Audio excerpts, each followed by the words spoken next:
نبی پاک صلی اللہ تعالی وسلم نے حدیث بیان فرمائی، فرمایا بنی اسرائیل کے دو یار تھے، دونوں غار میں عبادت کرتے تھے۔ ایک دن ایک یار کو بھیجا جا روٹی لے آ، وہ کھانا لینے آیا تو رستے میں ایک فاحشہ عورت تھی، اس کے پیچھے لگ گیا، اس عورت کے پیچھے اس کے گھر پہنچ گیا، اس کے دروازے پہ بیٹھ گیا۔ اس کو تشویش ہوئی کہ صبح کا گیا ہے، شام ہو گئی، روٹی لے کے نہیں آیا۔ ڈھونڈتا ڈھونڈتا تلاش کرتا کرتا پہنچا، دیکھا میرا یار تو مصیبت کا شکار ہو گیا ہے، میرا یار تو گناہوں کی دلدل میں اتر گیا ہے۔ کہنے لگا آجا یار، یہ ہماری جگہ نہیں، لوٹ آ، واپس آجا، آجا بعد آجا، چھوڑ دے ان حرکتوں کو۔ سمجھایا لیکن اس نے بات نہ مانی، بڑا سمجھایا، بڑی بات کی لیکن نہ مانا۔ حضور علیہ السلام فرماتے ہیں واپس لوٹا اور اسی غار میں دوبارہ آ کے سر سجدے میں رکھ دیا کہ یا اللہ تب تک سر نہیں اٹھاؤں گا جب تک تو میرے دوست کو دوبارہ ہدایت عطا نہیں فرماتا۔ سر سجدے میں کوئی بیٹھا ہوا مجھے دور دعا دیتا ہے، کوئی بیٹھا ہوا مجھے دور دعا دیتا ہے، میں ڈوبتا ہوں پر سمندر اچھال دیتا ہے۔ فرمایا یا اللہ جب تک تو میرے یار کو توفیق ہدایت نہیں دیتا میرا سر سجدے سے نہیں اٹھے گا۔ جھکا رہا 3 راتیں اور 3 دن گزر گئے۔ اللہ نے اس وقت کے نبی کو وحی فرمائی، جاؤ اس کو جا کے کہہ دو کہ میں نے تیرے دعا کی برکت سے تیرے دوست کو توفیق ہدایت عطا فرما دی ہے۔ تو دعا کرنا، دوست کی اصلاح کر، چھوڑنے کا کیا معنی ہوا؟ تو ہم رشتہ داروں کے ساتھ، دوستوں کے ساتھ، یاروں کے ساتھ ان ساری باتوں کے یاد رکھیں، جہاں پیار ہوتا ہے نا وہاں کبھی کبھی گلہ بھی آ جاتا ہے، جہاں محبت ہوتی ہے وہاں شکوہ بھی۔ شکوے کو شکوے کی حد تک رکھیں، اس کو مخالفت نہیں بنائیں، اس کا جو مقام ہے اس مقام پر اس کو رکھیں، اس کو آگے نہ لے کر کے جائیں۔ جوڑنے کی کوشش کریں، لوگوں کو قریب کریں، محبت پیدا کریں، درگزر کریں، معافی دیں، معاف کریں، جھگڑے سے بچیں، ایک دوسرے کے قریب کرنے کی۔ لڑکا اور لڑکی شادی کے بعد ان کا رشتہ نیا ہوتا ہے، اختلافات عروج پہ چلے جاتے ہیں، اور جن گھروں میں اختلافات ہیں ان کی تعداد، ایک جسٹس صاحب نے پچھلے دنوں تحقیق کی تو کہنے لگے 91% 91% لوگ ایسے ہیں جو میاں بیوی کے درمیان اتفاق نہیں رہتا، اختلاف رہتا ہے۔ اور نقصان کیا ہوتا ہے؟ نقصان یہ ہوتا ہے کہ بیٹا بچے اماں اپنی طرف کھینچتی ہے اور ابا جی، میں اکثر کہتا ہوں اماں پتہ کیا کہتی ہے؟ اماں کہتی ہے بیٹا تیرا ابا تو اچھا ہی نہیں تھا، یہ زیادتی کرتا تھا، تم 4 بچے پیدا ہو گئے تھے، میں چھوڑ کے کہاں جاتی، تمہاری خاطر بیٹھی رہی ہوں۔ ابا جی کہتے ہیں بیٹا تمہارے ننیال والے تو ظالم تھے اور تمہاری اماں تو رکھنے والی نہیں تھی، تم 3-4 بچے ہو گئے تو میں نے کہا اب کیا کروں، تمہاری خاطر میں نے اس کو بسایا۔ وہ ان کے خلاف کر رہا ہے، وہ ان کے بچوں دونوں سے مخالفت کرنی شروع کر دیتے۔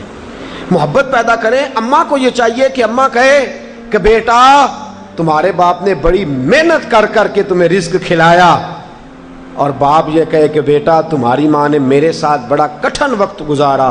اب بچوں کے دلوں میں دونوں کی محبت پیدا ہوگی، بچے ہم سے بھی جڑیں گے، آپس میں بھی جڑیں گے، پیار فروغ پائے گا، نفرتوں کو فروغ دینے کی بجائے محبتوں کو۔ اچھا لڑکا اور لڑکی کی شادی ہوئی ہے،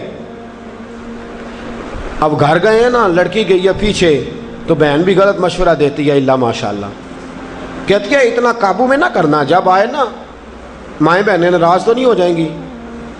میں یہ بات بزرگوں کی لکھی ہوئی اور تجربے کی عرض کر رہا ہوں، کہتی ہیں جب تیرا خامن گھر ہو نا تو ذرا جم کے پوچھنا اس کی بہنوں کو، اس کے بھائیوں سے اچھا سلوک کرنا، اس کی اماں کو بھی روٹی، جب گھر ہو تو اسے یہ کبھی باور نہیں ہونا چاہیے کہ تو خیال نہیں رکھتی، اور جب چلا جائے نا پھر موجیں کرنے دینا، پھر نہ خیال کرنا اس کے ابا جی چاہے بیچارے بھوکے ہیں اور رات کے۔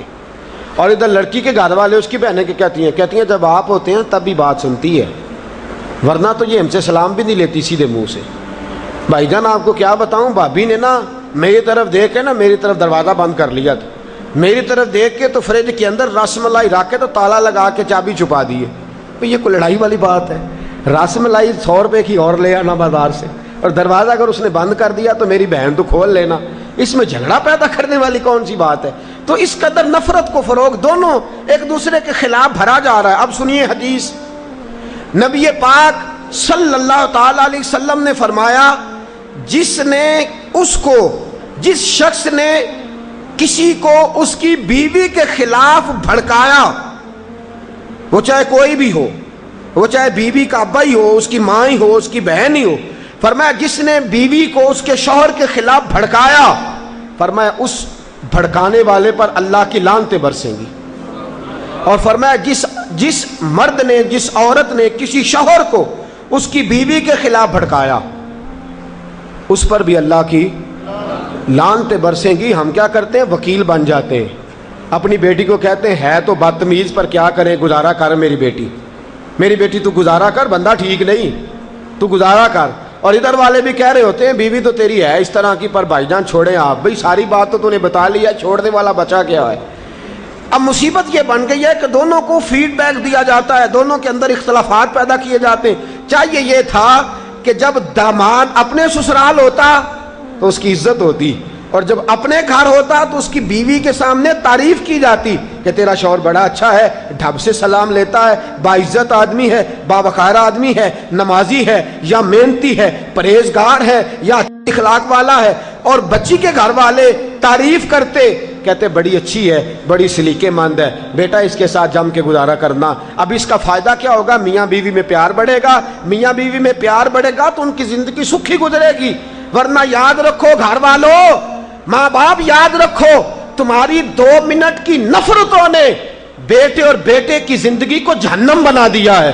وہ روزانہ تپتے ہیں، روز جلتے ہیں، روز وہ آہوزاری کرتے ہیں، اور تم نے اپنے 2 منٹ کی لذت کی خاطر، 2 جملوں کی خاطر نفرت بھر دی ہے بیٹی کے دل میں، نفرت بھر دی ہے بیٹے کے دل میں۔ اماں بڑا رونا آتا ہے بیٹے کے سامنے کہ میری بیٹی جو ہے، میری بہو جو ہے میری بات نہیں مانتی، اور ٹپ ٹپ تو آنسو گراتی ہے۔ اگر تو یہی اللہ کی بارگاہ میں رو دیتی نا کہ اللہ مہربانی کر اور میری بہو کو میرے حق میں صحیح کر دے، تو تیرے آنسوؤں کی خیرات اللہ تیری بہو کو فرما بردار بنا دیتا، تیری بہو تیری فرما بردار بن جاتی۔ اور بیوی کے بھی بڑے آنسو گرتے ہیں کہ تیرے گھر والے بڑے برے ہیں، مجھ پہ بڑا ظلم کرتے ہیں۔ یہی آنسو اگر وہ سائیڈ پہ ہو کے اللہ کی بارگاہ میں بہا دیتی تو اللہ اس کے شوہر کے دل میں اس کی محبت پیدا کر دیتا۔ میرے دوستو، نفرتیں نفرتیں نفرتیں، روز میٹنگ ہوتی ہے۔ 2 منٹ شوہر اماں کے گھر گیا، اماں کے کمرے میں گیا تو اماں نے رو کے کہا کہ بڑا ظلم ہو رہا ہے مجھ پہ۔ بہن کے پاس گیا تو وہ رو پڑی، بیوی کے پاس آیا تو وہ رو پڑی، ایک بیچارہ باہر سے تنگ آیا، ایک گھر آیا تو مصیبت کھڑی ہے۔ میرے دوستو، جہنم بن گئے گھر معاذ اللہ تعالی۔ تھوڑی توجہ، رشتہ داریوں کے اندر ظلم اور زیادتی کی حد ہو گئی، وہ بات جو قابل ذکر ہی نہیں، وہ معاملہ جس کا تذکرہ ہونا ہی نہیں چاہیے، وہ بھی ہم نے سرے سے۔ اور پھر اسی طرح دوستیوں کا معاملہ ہے، 8 دن اس کے ساتھ اور 10 دن سجن اور جی جنہ دلاں وچ عشق نہیں رچیا، کتے ہونا تھی چنگے، تے ویکھو مالک دے کر راکھی کر دے، صابر بھکھے ننگے۔ بھئی عجیب معاملہ ہے، پتہ کتنے سخت لفظ۔ میاں صاحب بڑے درویش شاعر ہوئے، لیکن اتنا ناپسند ہے انہیں وہ بندہ جو پرانے چھوڑ کے نئے بلال کرتا ہے، نوے نوے نہ یار بنائیے وانگ کمینے ہیں لوگ۔ اتنے بھائی بابا جی آپ تو درویش آدمی ہے، کمینہ ہی کہہ دیا آپ نے، کوئی ہلکا پھلکا جملہ نہیں ملا تھا۔ کہنے لگے نوے نوے نہ یار بنائیے وانگ، بھئی یار ہے تو ساری کوتاہیوں سمیت یار ہے، کہ یار ہے تو ساری کوتاہیوں ہم اس کو صحیح کریں گے، ہم اس کی اصلاح کریں گے، ہم اس کے ساتھ پیار کریں گے۔